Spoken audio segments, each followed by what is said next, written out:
Merci, merci tout le monde. Je salue le Fils de Dieu en toi. Bienvenue à ce cours en miracle. Vous savez, il y en a juste un cours en miracle qui est déjà traduit en 26, 27 langues, mais c'est toujours le même livre avec les mêmes phrases. Pourquoi? Parce que ce cours se suffit par lui-même. Et c'est de faire nos leçons qui fait que qui fait que le but de ce cours va être atteint, atteindre la paix et sa conservation.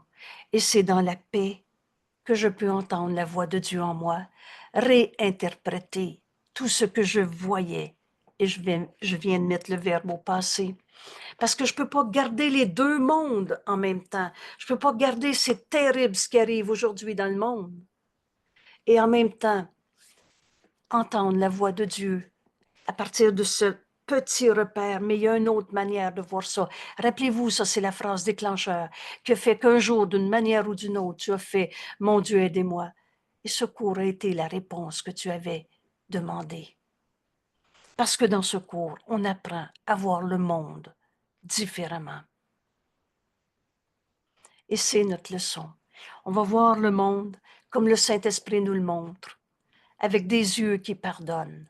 Bienvenue dans ce monde réel. Mais je ne peux pas voir deux mondes à la fois. Le monde de la peur, de la destruction, de la mort, toutes ces formes de mort. La colère est une forme de mort, la culpabilité est une forme de mort. C'est notre leçon 163. Vous savez, tout s'imbrique, tout se suit, il n'y a pas d'opposition, de contradiction dans notre cours.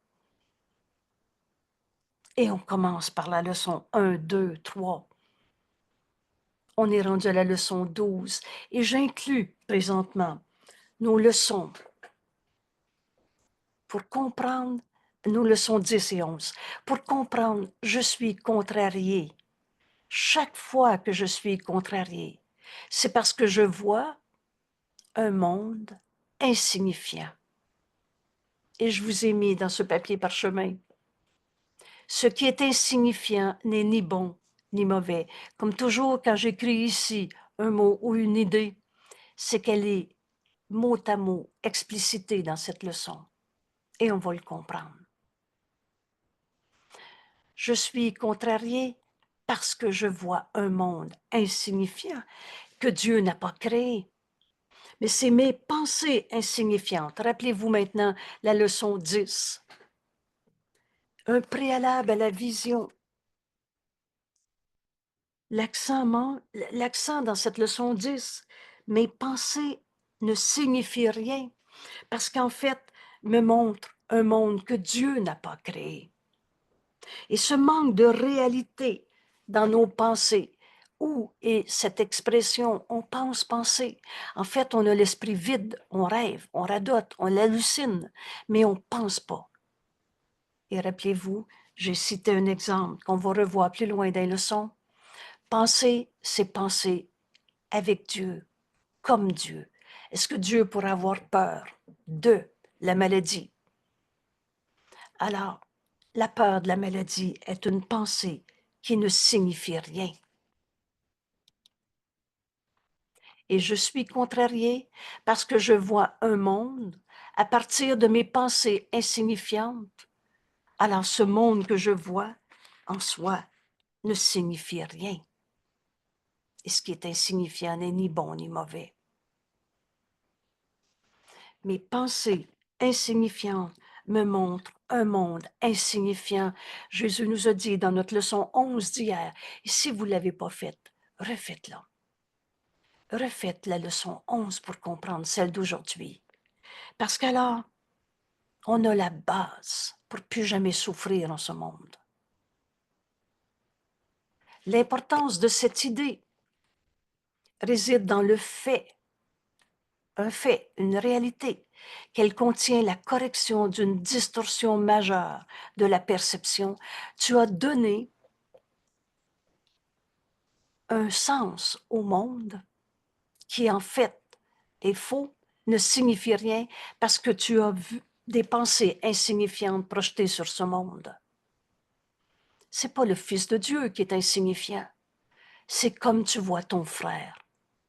Et rappelle-toi cette leçon. J'ai pas dit qu'un frère avait pas volé, il y en a des voleurs sur la terre. Mais est-ce que cette personne qui a volé a arrêté d'être un saint Fils de Dieu une seconde dans sa vie? Tel que Dieu l'a créé, pur et saint comme lui-même. Le vois-tu réellement, ton frère? Quand tu dis, il est comme ça, celui-là, alors c'est une pensée insignifiante que tu as projetée sur un monde qui te fait voir un monde insignifiant. La clé du pardon est d'en reconnaître que ta pensée vient d'une pensée insignifiante du passé. Tu vois pas ton frère, tu vois, il y en a des voleurs sur la terre, lui aussi il est un voleur. Tu projettes cette idée sur l'autre, tu le vois pas. Et tu donnes du sens à quelque chose qui signifie rien. On ouvre notre esprit à cette correction. Donc, ma pensée est fausse et j'ai besoin de corriger ma pensée fausse. Toute forme de contrariété. Je suis toujours contrariée parce que je vois quelque chose qui n'est pas vrai. La réalité, elle, c'est ce que Dieu a créé. Amour. Alors, que ce soit le pire problème de ta vie, que ce soit la maladie terrible, que ce soit, ou alors ce qui est écrit aussi dans notre livre, un simple froncement de sourcils. Ta pensée est vraie ou est fausse? Alors, bienvenue dans cette leçon.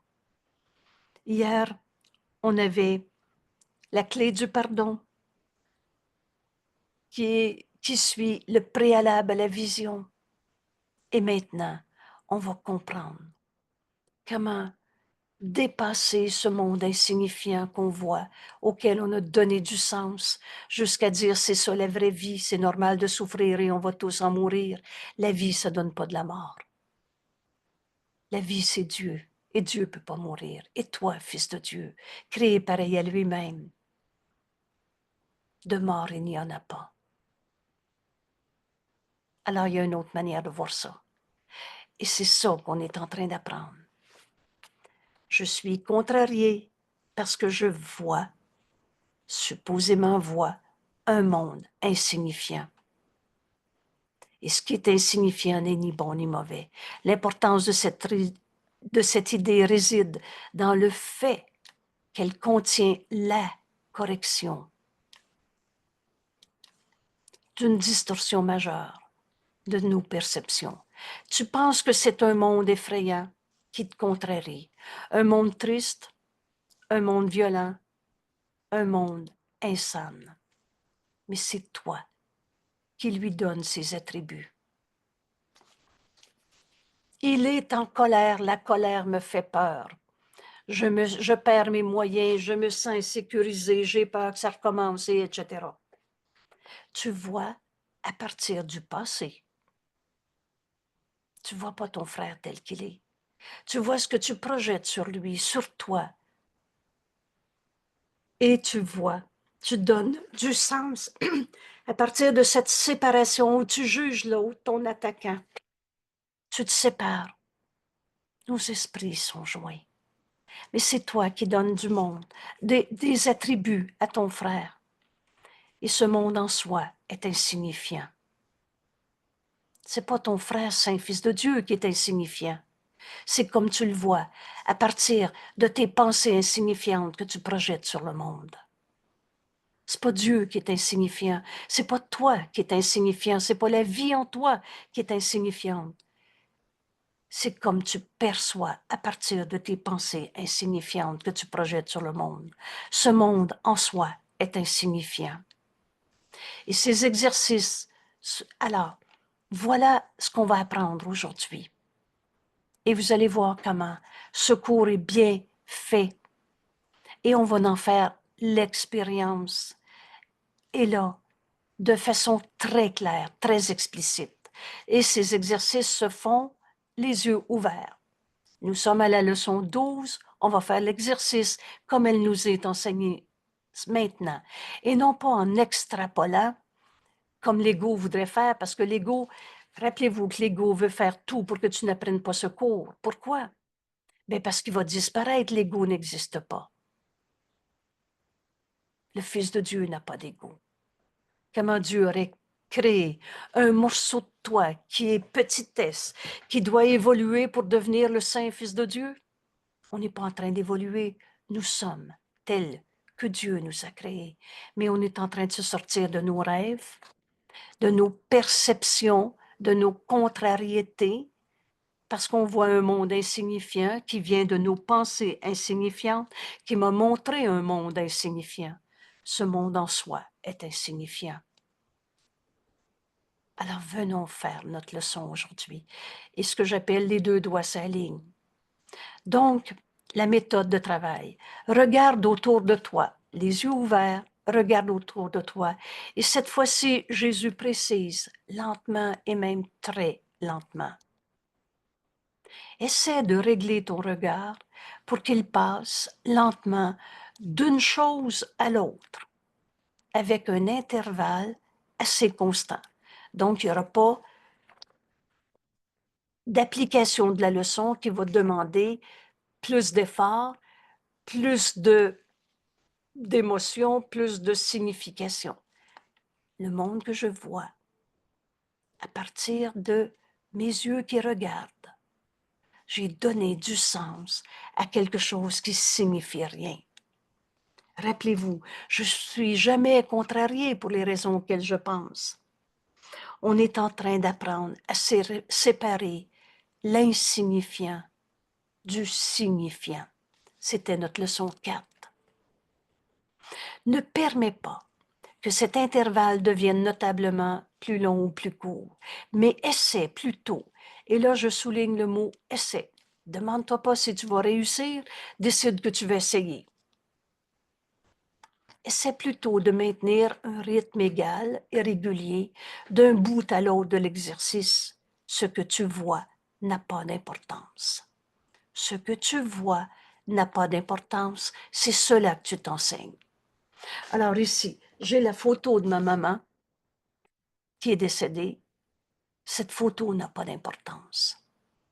C'est pas ma mère qui n'a pas d'importance. C'est pas ce que j'ai vécu de vrai avec elle, mais c'est toutes les illusions que j'ai projetées. Toutes ces pensées insignifiantes qui viennent du passé, que j'ai gardées en jugeant, comparant, séparant, donc vues à l'extérieur plutôt que dans cette unité à l'intérieur de nous. Et ça m'empêchait de voir le réel, parce que je voyais mes images que je projetais. Donc, ici, je regarde un cadre qui représente une icône. Cette icône ne signifie rien en soi,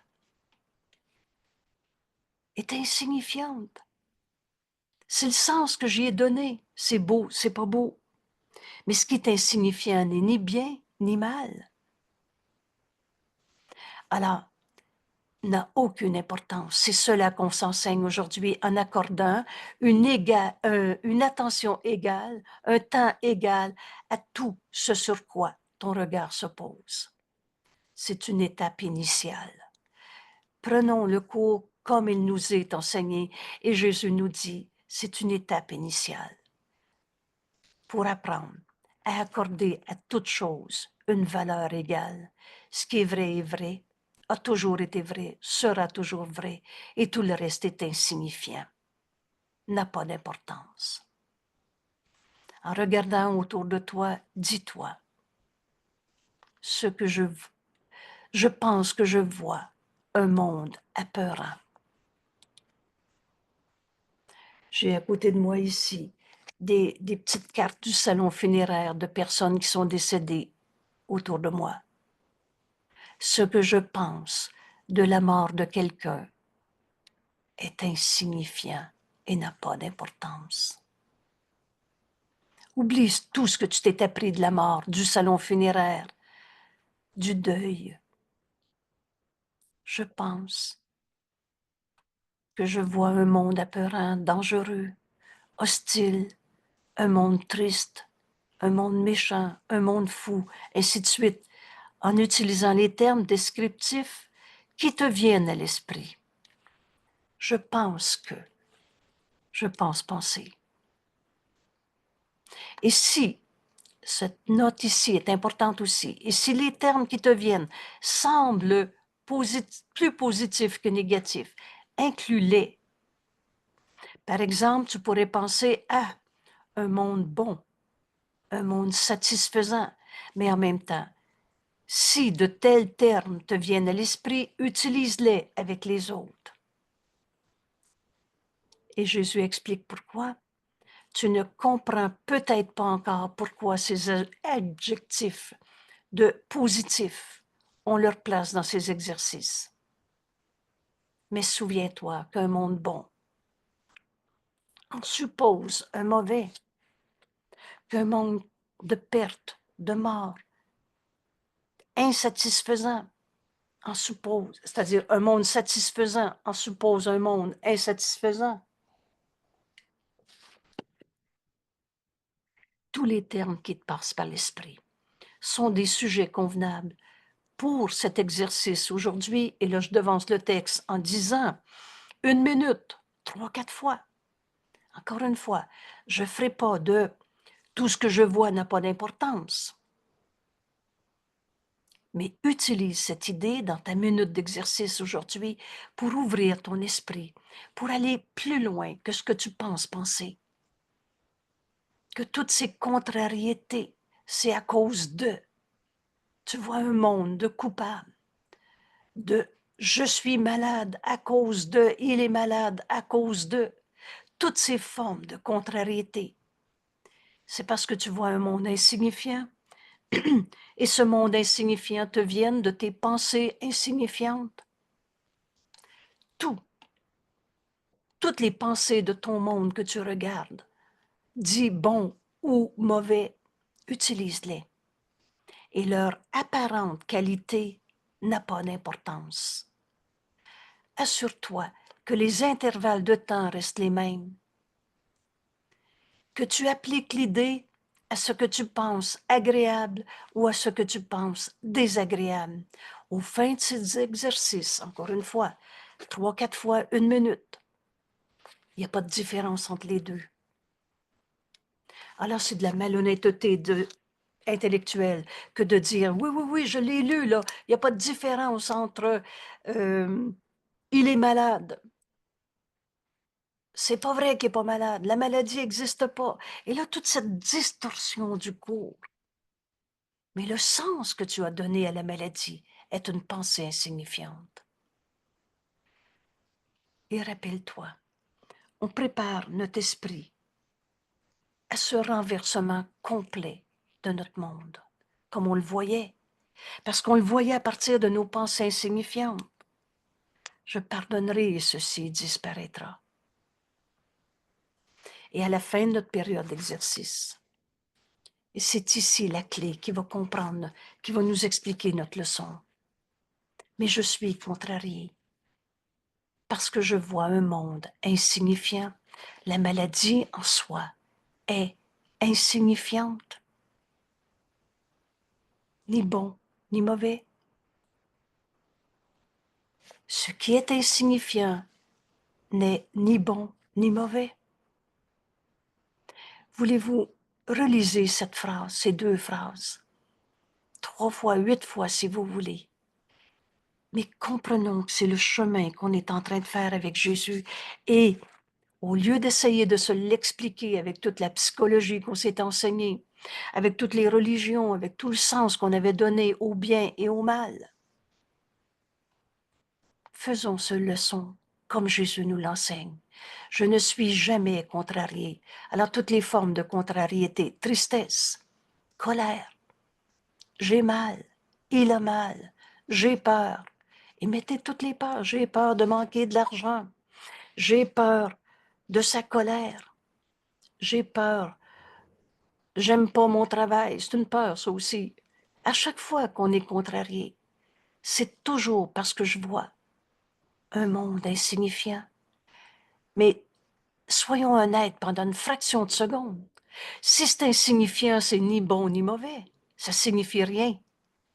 Il y avait donc une autre manière de voir. Et c'est à ça qu'on rouvre notre esprit aujourd'hui. Pourquoi donc un monde insignifiant devrait te contrarier? Il est faux. Pourquoi tu devrais souffrir quand ça signifie rien? Et Jésus explique, si tu pouvais accepter le monde comme étant insignifiant et là c'est ce mot-là ici, E-T-E, que je voudrais mettre en lumière. Vous savez, les distorsions de secours sont venues de toutes sortes de manières. Alors que ce cours est si simple. Et le premier sentiment qui nous vient en faisant notre leçon d'aujourd'hui, comme depuis la première, j'ai donné du sens à quelque chose qui signifie rien. Retire le sens que tu donnais à ta main pendant quelques secondes. Dis-toi que ça signifie rien. C'est pas j'ai plus de main. C'est pas je vais couper ma main, elle signifie rien. C'est pas j'ai pas besoin d'être en vie sur la terre, ça signifie rien ce monde. C'est ça la malhonnêteté. Mais fais ton exercice pendant cette petite minute comme elle nous est enseignée.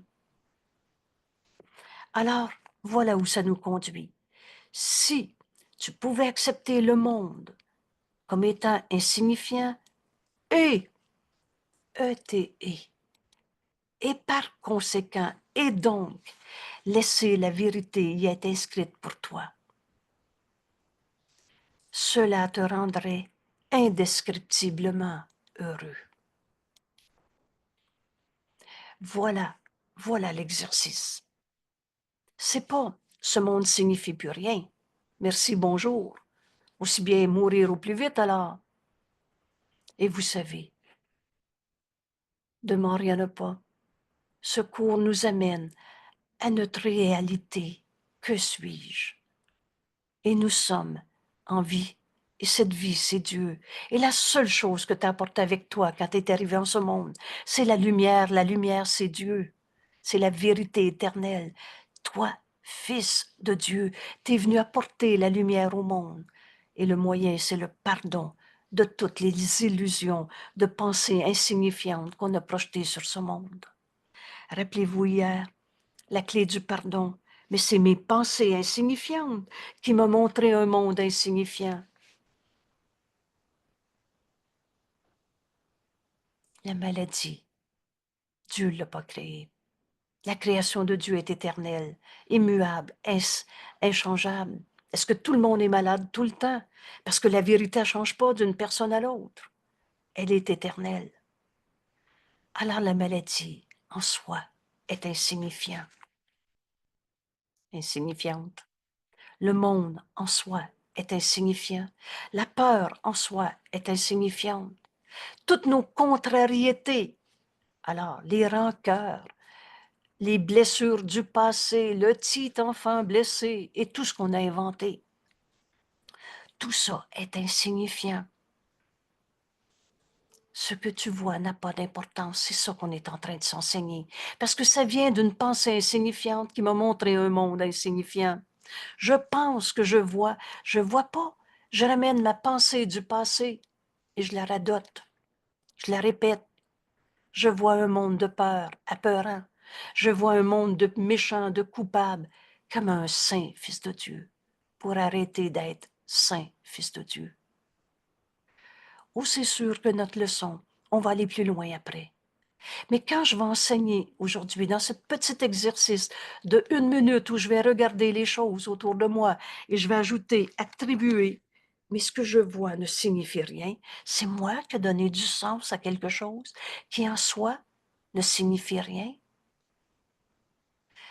En faisant cet exercice avec les objets autour de moi, en accordant la même valeur à toutes, on va comprendre que ce que je vois, c'est ma vision du monde que j'ai projetée. C'est moi qui rêve. Je suis le rêveur du sens que je donne à « il a l'air de mauvaise humeur aujourd'hui ». Je suis contrariée parce que je vois un monde insignifiant. Et ce qui est insignifiant n'est ni bon ni mauvais. Un monde insignifiant devrait-il te contrarier? Et regardez notre exercice. Si tu acceptes pendant cette petite minute de regarder cet objet et de t'enseigner à ton esprit, de la même façon qu'on a fait notre leçon 1, pendant quelques secondes, enseigne à ton esprit que cette main ne signifie rien. C'est pas pour le restant de ma vie, ma main ne signifie rien. Mais je vais retirer le sens que je donnais parce que je peux pas voir deux mondes à la fois. Je peux pas voir le monde de la peur et la paix de Dieu qui est en nous éternellement tel que Dieu nous a créés. Alors en acceptant de retirer ce qu'on pense penser, si tu pouvais accepter le monde comme étant insignifiant et donc par conséquent et laisser la vérité y être inscrite par toi, cette vérité, elle a besoin de nous être révélée. Dieu nous a donné notre réponse, sa voix en nous qu'on nomme le Saint-Esprit. Dès que tu arrêtes de t'accrocher à tes vieilles idées du passé, entre le bien et le mal, Dieu n'a pas créé le mal. Comment la pensée d'amour pourrait donner maladie, coupable, meurtre, destruction? Et je ne suis pas en train de dire qu'il n'y a pas de meurtre sur la terre, mais de mort, il n'y en a pas. Enseigne pendant cette petite minute 3-4 fois aujourd'hui. Et même moins, Jésus nous dit, si c'est te entendu, mais fais-le ton exercice et rappelez-vous, allez lire encore l'introduction des leçons si vous voulez. Mais c'est de faire nos leçons comme elles nous sont enseignées, qui fait que le but de secours va être atteint. Et on va enfin laisser la vérité être écrite pour nous sur ce monde que je regarde. Et cela, Jésus nous dit, te rendra infiniment heureux. Mais parce que ce monde est insignifiant, tu te sens obligé d'y écrire ce que tu voudrais qu'il soit. Donc, tu attribues au monde, par tes jugements, un sens, une signification. Oui, oui, mais c'est terrible d'être malade, alors que la maladie en soi est insignifiante. Si je ne suis pas un corps, est-ce que je suis un cancer? Et quand tu vas donner ta douleur au Saint-Esprit, au lieu de lui donner du sens, tu vas te rendre compte que c'est vrai qu'on n'est pas une douleur. C'est vrai que le Saint-Fils de Dieu en nous ne peut pas souffrir. Parce que ce monde est insignifiant, tu as donné du sens. Tu t'es expliqué le mal, le coupable, la tristesse, la colère. Tu te sens obligé d'y écrire ce que tu voudrais qu'il soit, et c'est cela que tu vois dans ton monde. Ce que tu penses, penser, ce que tu voudrais qu'il soit, et c'est cela qui est insignifiant en vérité. C'est le sens que tu as donné qui est insignifiant. Et sous tes mots, sous toutes tes explications de la douleur, de la tristesse, de la colère, de la guerre, de la destruction, de la folie de ce monde, oh, c'est fou les destructions qu'on est capable de se faire. On s'attaque toujours soi-même à chaque fois qu'on condamne quelqu'un. Mais sous tous ces mots est écrite la parole de Dieu. Alors aujourd'hui, dans notre petit exercice de minute, on va enlever le sens qu'on donne à « j'ai vu ici à côté de moi une carte du salon funéraire d'amis ». Mais de mort, il n'y en a pas. Enlève tout ce que tu sais au sujet de la maladie, de la mort, du départ, de l'absence, du deuil. Enlève tout ce que tu penses penser et laisse la vérité y être inscrite pour toi. Et vous savez, j'ai la photo de maman qui est décédée tout près de moi. Et à quelqu'un qui est décédé, le Saint-Esprit. Et le Saint-Esprit m'avait dit une fois, « Veux-tu te joindre à ta mère? » J'ai répondu oui. Et il m'a répondu, « Fais-le. » Nos esprits sont joints. C'est ça la vérité. Au lieu de dire, « Je suis triste parce qu'elle est décédée », j'ai entendu la voix de Dieu. Et depuis cet instant,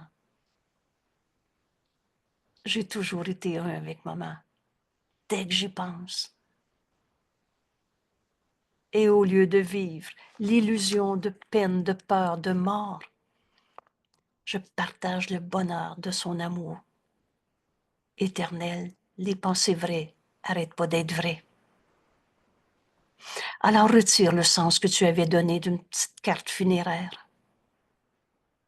C'est toi qui voudrais écrire « Je suis triste parce qu'elle est partie ». Oh, c'est vrai que je prends pas un café avec elle le matin. C'est pas là que je suis envoyée. On a vu dans notre monde un monde insignifiant parce qu'on a projeté sur ce monde des pensées insignifiantes. C'est cela qui est insignifiant en vérité, mais sous toutes tes peurs. La vérité est éternelle. La parole de Dieu est écrite dans chaque événement, dans chaque situation. Laisse le Saint-Esprit réinterpréter pour toi ce que tu penses être une cause de contrariété. La vérité te contrarie maintenant, mais quand tes paroles auront été effacées, quand tu vas retirer ce que tu penses du monde, de misère, de souffrance, de tristesse, et même les pensées où tu dis « Ah oui, mais ça, c'est beau ». On a donné du sens à quelque chose qui ne signifie rien. Alors tu entendras la parole de Dieu. Dans l'exercice tantôt, je l'ai fait à partir d'un cadre, d'un tableau qui est là. Et j'ai enseigné à mon esprit pendant cette seconde-là. On prend notre temps. Mais ce tableau en soi est insignifiant. Et là, ce qui m'est venu, c'est la Joconde, qui est exposée sous tant de protection au Louvre. Et quand j'ai vu la Joconde, je l'ai trouvée petite. Vous savez, on n'en voyait que des reproductions dans des images. Et on voyait ça tellement grand. Et tout à coup, oups, c'est petit. Retire tout ce que tu penses de la Joconde. Sa valeur financière, son risque d'être volé. Tout ça, c'est insignifiant. Quand nos paroles auront été effacées, tu verras les paroles de Dieu. Alors le tableau en soi est insignifiant. Voilà le but ultime de nos exercices. Retirer ce qu'on pense penser à partir du sens qu'on a donné à quelque chose qui signifie rien. Mon corps signifie rien. La maladie signifie rien. C'est pas Dieu qui l'a créé. Mais sous tout ce qu'on s'est enseigné sur la maladie est écrite la vérité qui, elle, reste éternelle. Alors, je viens il y a quelques jours d'un séjour à l'urgence pour mon mari qui avait une infection à l'œil. Et comme on n'avait pas de médecin disponible, la porte d'entrée était l'urgence, avec un petit 12 heures d'attente. Mais en soi, ça ne signifie rien.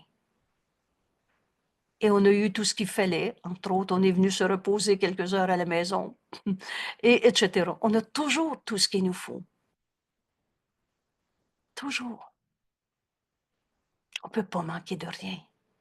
Dieu a tout donné à tous.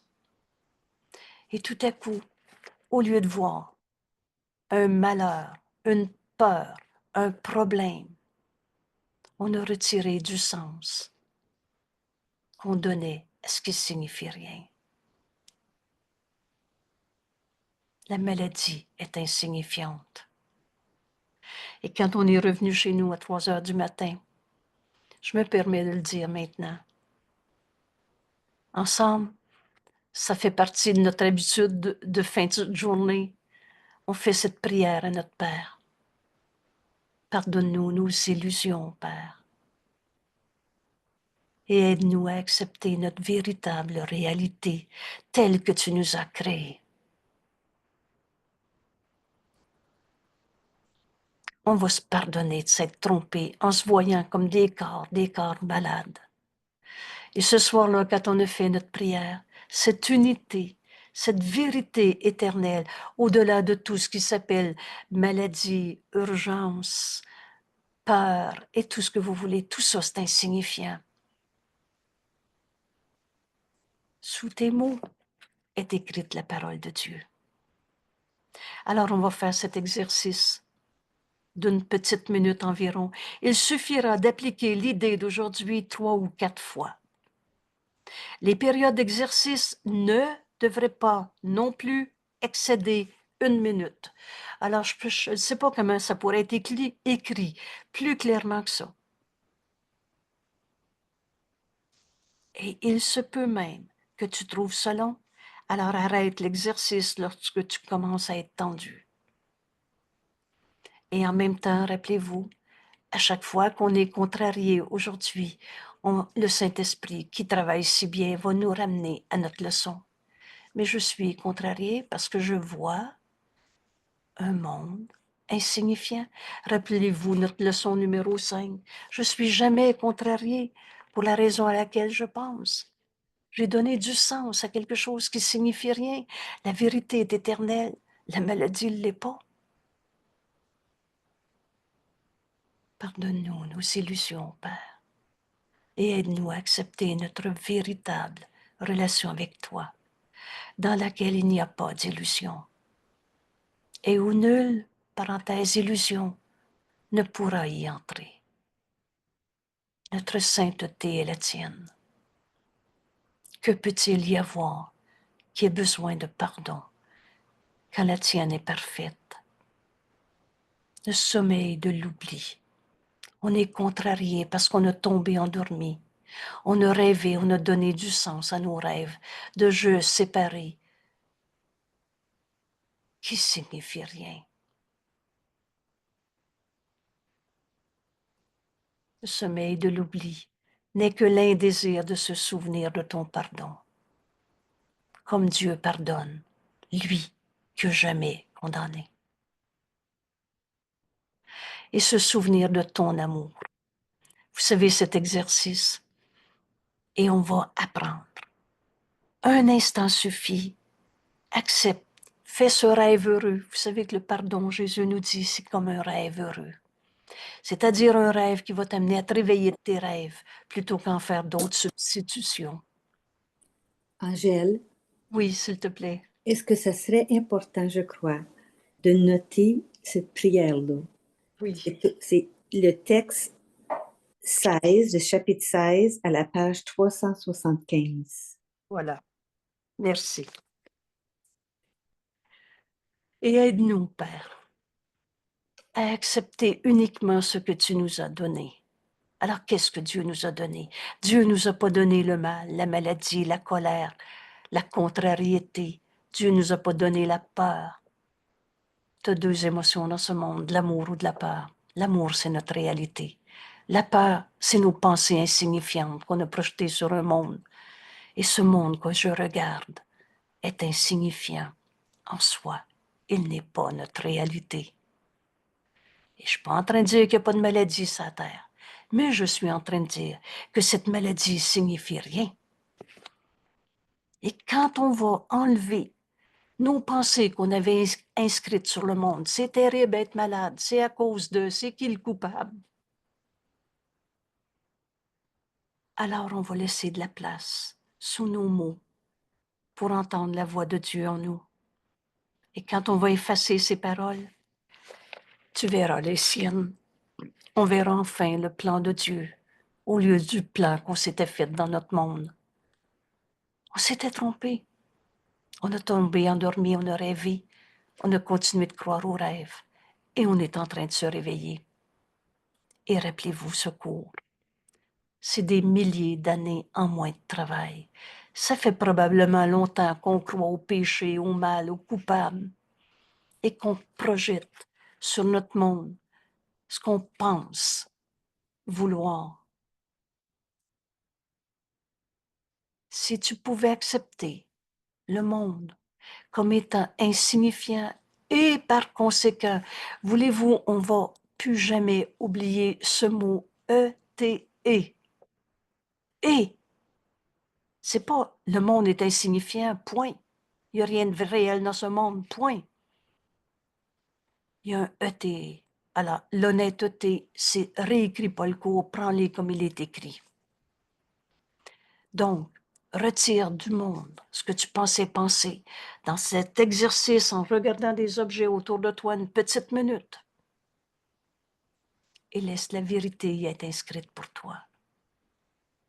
Alors cela te rendrait indescriptiblement heureux parce que la vérité est joie.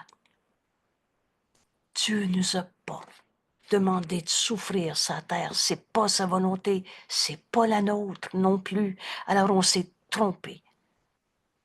Et ce préalable au pardon pour la prière, ce sont mes pensées insignifiantes qui m'ont rendu triste, que j'ai projeté sur les autres. Mais ce monde signifie rien. Et si on peut accepter ça, ne serait-ce que quelques instants, et Jésus explique bien, cet instant suffit, on va cesser de se penser obligé de décrire la tristesse, la colère, le comment du pourquoi de la maladie. La vie, c'est dur et on va tous en mourir. Ça, c'est le sens qu'on a donné à notre vie de tous les jours. C'est cela que tu vois dans ton monde. Et c'est cela qui est insignifiant en vérité. C'est cela qui est insignifiant en vérité. Sous tes mots est écrite la parole de Dieu. Et c'est ça qu'on va entendre maintenant. À la page 322, Jésus dit, peux-tu imaginer ce que cela signifie de n'avoir pas de soucis, pas d'inquiétude, pas d'anxiété, mais d'être simplement parfaitement calme et tranquille tout le temps? Et dans cette paix, tu entends la voix de Dieu en toi, au lieu de la voix de l'ego, le menteur, le trompeur. L'ego qui n'est pas une réalité, mais qui est la somme de toutes nos pensées fausses qu'on a crues, par exemple. Alors on fait cet exercice. Merci pour cette référence. On fait cet exercice maintenant. Prends 7 minutes. Je suis tel que Dieu m'a créé. Alors les yeux ouverts, regarde autour de toi. On commence toujours par se rappeler le titre, l'axe sur lequel on va développer notre exercice. Je suis contrarié parce que je vois un monde insignifiant. Regarde doucement autour de toi, très lentement, de façon régulière, sans accorder plus d'importance à un objet qu'à un autre. Essaie de régler ton regard pour qu'il passe lentement d'une chose à l'autre, à intervalles assez constants. Ce que tu vois n'a pas d'importance. C'est ce qu'on enseigne à nos esprits en cet instant. Et c'est une étape initiale pour apprendre à accorder à toute chose une valeur égale.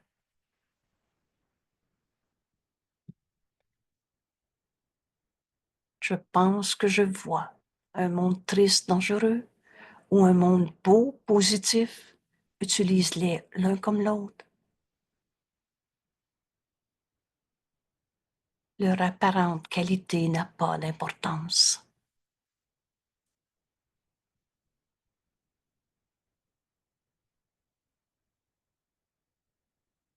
Je suis contrariée d'envie parce que je vois un monde insignifiant et ce qui est insignifiant n'est ni bon ni mauvais.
Et à chaque fois qu'on n'est pas entièrement joyeux, puisque la vérité est joie, à chaque fois qu'on est contrarié, c'est toujours parce que je vois un monde insignifiant, mais c'est moi qui ai donné du sens à quelque chose qui signifie rien.